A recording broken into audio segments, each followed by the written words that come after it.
So I walked into urgent care. It was about 11 o'clock in the morning. 40 bazillion patients lined up, just like there always are. And I got a guy who was telling me a beautiful history of how he had had his heart attack. And yet, his blood pressure's out of control.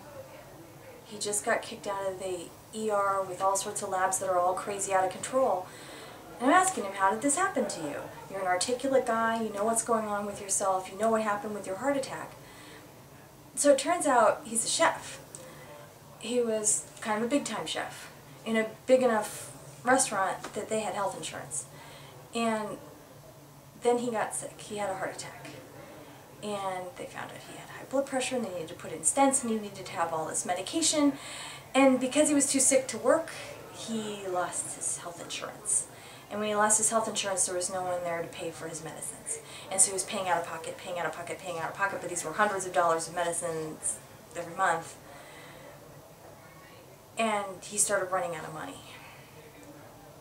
And so he sold the house.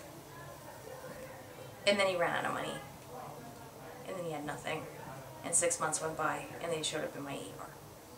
With blood pressure out of control, cholesterol out of control, diabetes out of control, and a heart attack, and none of the medications he needed to keep himself from getting another one.